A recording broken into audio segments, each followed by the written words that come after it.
एक समय की बात है जब एक रुरु मृग हुआ करते थे। इस मृग का रंग सोने की तरह, बाल रेशमी मखमल से भी अधिक मुलायम और आंखें आसमानी रंग की होती थीं। रुरु मृग किसी के भी मन को मोह लेता था।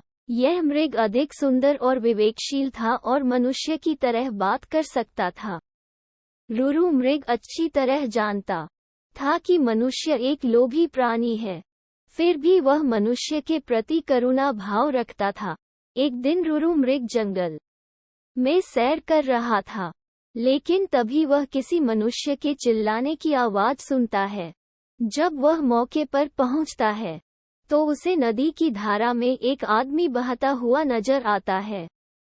ये देखकर मृग उसे बचाने के लिए नदी में कूद पड़ता है और डूबते व्यक्ति को उसके पैर पकड़ने की सलाह देता है, लेकिन वह व्यक्ति उसके पैर पकड़कर मृग के ऊपर ही बैठ जाता है। अगर मृग चाहता तो उसे गिराकर पानी से बाहर आ सकता था, लेकिन उसने ऐसा नहीं किया। वह स्वयं तकलीफ सहकर उस व्यक्ति को किनारे तक ले आता है।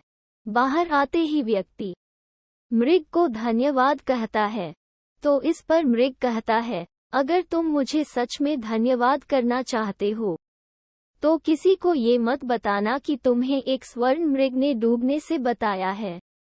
मृग ने उसे कहा, अगर मनुष्य मेरे बारे में जानेंगे तो वे मेरा शिकार करने की कोशिश करेंगे। ये कहकर रुरु मृग जंगल में चला जाता है। कुछ समय बाद उस राज्य की रानी एक सपना देखती है जिसमें उसे रुरु मृग दिखाई देता है। रुरु मृग की सुंदरता को देखने के बाद रानी उसे अपने पास रखने की लालसा करने लगती है। इसके बाद रानी राजा को रुरु मृग को ढूंढकर लाने के लिए कहती है। राजा बिना देरी किए नगर में ढिंढोरा पिटवा देता है कि जो कोई भी रुरु मृग को ढूंढने में मदद करेगा उसे एक गांव और 10 सुंदर युवतियां इनाम में दी जाएंगी। राजा की यह सूचना उस व्यक्ति तक भी पहुंचती है जिसे मृग ने बचाया था। वह व्यक्ति बिना समय गंवाए राजा के दरबार में पहुंच जाता है और रुरु मृग के बारे में राजा को बताता है। राजा और सिपाही सहित वह व्यक्ति जंगल की ओर चल पड़ता है। जंगल में पहुंचने के बाद राजा के सिपाही मृग के निवास स्थान को चारों तरफ से घेर लेते हैं। जब राजा मृग को देखता है तो खुशी से फूले नहीं समाता, क्योंकि वह मृग बिल्कुल वैसा ही था जैसा रानी ने बताया था। मृग चारों ओर से सिपाही से घिरा हुआ था और राजा उस पर बाण साधे हुए था।